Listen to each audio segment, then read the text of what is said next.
Hi, it's me again with Corel Draw Tips and Tricks. I just did a video on this outline. Somebody had a question whether you could do outline after you text to path. So I've got them both broken apart. And depending, like if you wanted the circle to be a particular size or you just want it welded in there, and I think that's why they're doing it, just grab that corner, hold down the shift key and just have it grow. And what it does, it grows from the center. And then just barely catch all the letters. The one thing I've noticed that this is still a text, but the O of the out looks like it's out of place. So let's grab the shape tool. And by grabbing that node right there, we can move it closer to the other one and still be in the same direction. We might be a little bit lower. I might have moved it down, which I don't really, you shouldn't be able to do that, but just kind of get it close and get it where you want it.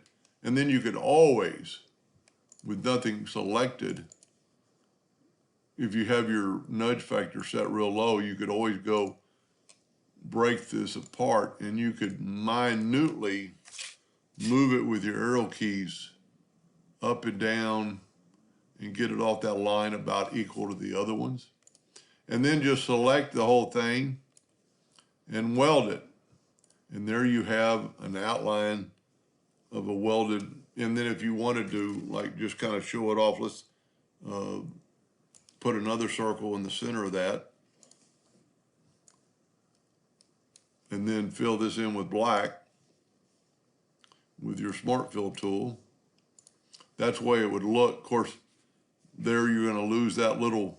So what I would do in that case right there, when you want to really get that eye, if you will go up here and go to object and break the curve apart and select that guy, and what I would do in this case, you could either make it round or rotate it and then put it on top.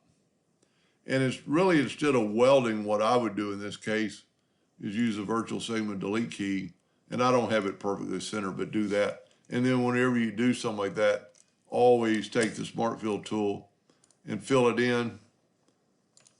Move that out of the way. Whoop, still have the Smart Fill tool. Move that out of the way, and then left click, right click, an outline, and you have it in the hairline, and that little part of the eye is now ready to go. Anyway, I hope that helped a little bit. Thank you for watching.